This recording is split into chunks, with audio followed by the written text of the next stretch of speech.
అందులో? అంతలా షాక్ అయిపోతున్నావేంటి? ఇలా ఇవ్వు.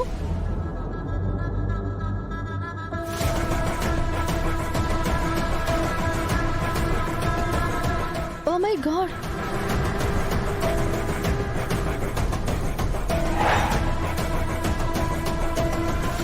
ఏయ్, ఎందుకలా షాక్ అయిపోయావు?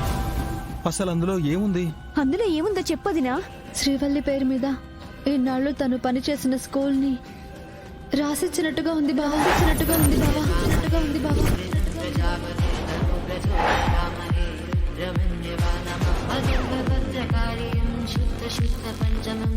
అసలు నిన్న వచ్చిన అమ్మ ఇంత పెద్ద గిఫ్ట్ ఇచ్చిందంటే నేను నమ్మలేకపోతున్నాను. ఆ అమ్మ నిజంగా దేవత. అక్క టీచర్ ఉద్యోగం చేయాలన్న కోరికను మళ్ళీ ఎలా తీర్చాలో అనుకున్నాం, కానీ ఇలా తీరుతుందనుకోలేదు. అసలు ఆ ప్రిన్సిపల్ ఎలా అమ్మాడు? ఆవిడెవరో తెలీదు గాని ఎలా కొన్నారు? శ్రీవల్లికి ఎందుకు రాసిచ్చింది? ఇదంతా ఏదో మాయలాగా ఉంది.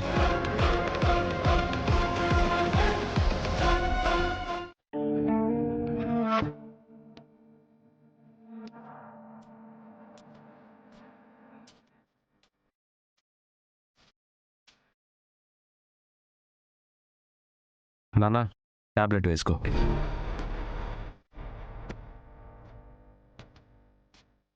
అదృష్టం అడ్డం తిరిగినప్పుడు అరటిపండు తిన్న పన్ను ఇరుగుద్దంటే ఇదేరా బోడ. 7 తరాలు కూసుని తిన్నా తరగని ఆస్తి మనది. పొట్టకూటి కోసం పెనం మీద అట్టు వేసేటోడు మన గుండెల మీద కుంపటై కూసున్నాడు. మన ఇంట్లో ఆడి ఫోటో సూత్తు గొంతులో ముద్ద దిగాలంటే చాలా కష్టంగా ఉండాలి. అట్లాంటిది ఈ ట్యాబ్లెట్ మాత్రం ఏం దిగుతుంది? నా బీపీ తగ్గాలంటే ఈ ట్యాబ్లెట్ అయితే సరిపోదు, ఆడనే వేసేయాలా. గంగని వేసేయడానికి ఎన్కౌంటర్ ప్లాన్ చేశాను, కానీ శివ వచ్చి మన ప్లాన్ అంతా రివర్స్ చేసింది కదా. చివరికి సస్పెండ్ అవ్వాల్సి వచ్చింది. గంగని ఎలా దెబ్బ కొట్టాలో నాకు ఐడియా రావట్లేదు నాన్న. మీ నాన్నకు టాబ్లెట్ ఇచ్చావు సరే, నీళ్ళెవరిస్తారు దేవా? మా మాటలు గాని విన్నావా తిరుపతి? వెనుకపోయినా చెప్పగలను మీరేం మాట్లాడుకుంటున్నారో అని. ఎన్కౌంటర్లో మిస్ అయినట్టు ప్రతిసారి మిస్ అవ్వడు కదా. మా అన్నయ్యని ఎన్కౌంటర్ చేయాలనుకున్నప్పుడు ఉద్యోగం పోయింది. మళ్ళీ మా అన్నయ్య జోలికి వెళ్తే ప్రాణమే పోతుందేమో. ఆలోచించుకోండి మావయ్య. ఏయ్, ఏంటి మమ్మల్ని బెదిరిస్తున్నావు? జరిగేది చెప్తున్నాను బావా.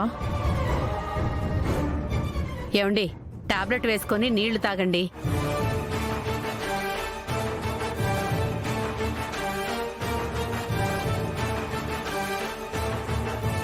ఈ గంగని తాగితే బ్రతుకుతారు, అదే ఆ గంగని తాకితే చస్తారు.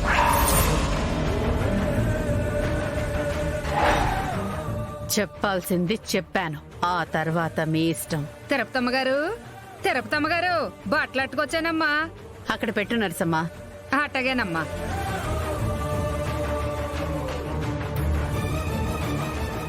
అన్నట్టు మీ మేనల్లుడు గంగా మన ఊళ్ళో స్కూల్ కొనేసాడంటమ్మా.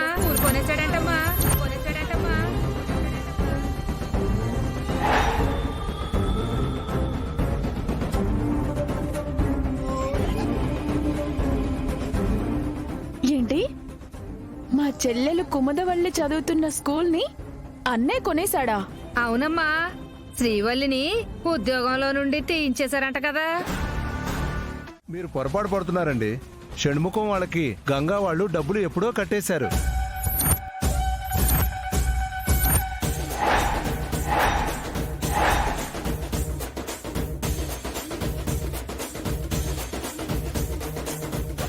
ఏంటండి, ఏం మాట్లాడుతున్నారు? అవును గంగ గారు, కట్టింది మీరే కదా. ఆ విషయం మీకు కూడా తెలీదా?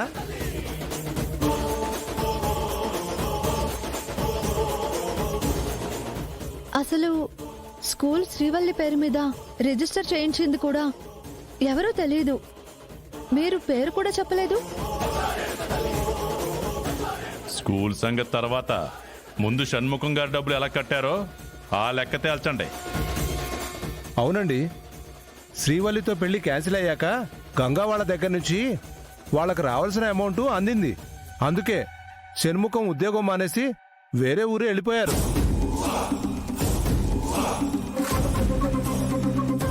ఏంటి నాన్న, షణ్ముఖంకి డబ్బులు ఎలా కట్టారో తెలియని వాళ్ళు అంత డబ్బు పెట్టి మరి స్కూల్ ఎలా కొన్నారంటావు?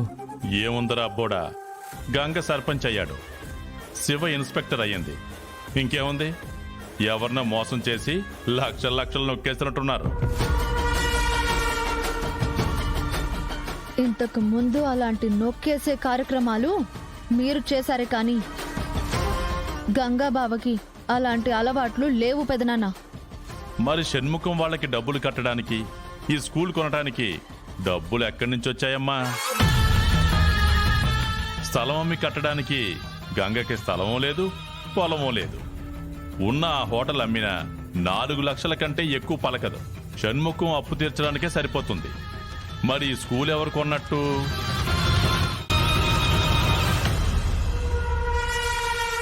అదే అర్థం కావట్లేదు నాన్న. శ్రీవల్లి పెళ్లికి ముందు షణ్ముఖంతో జరిగిన ఎంగేజ్మెంట్కే దగ్గర 3 లక్షల అప్పు ఉందని పంచాయతీ దగ్గరకు వచ్చినోడు ఇప్పుడు షణ్ముఖం డబ్బులు కట్టేశాడు.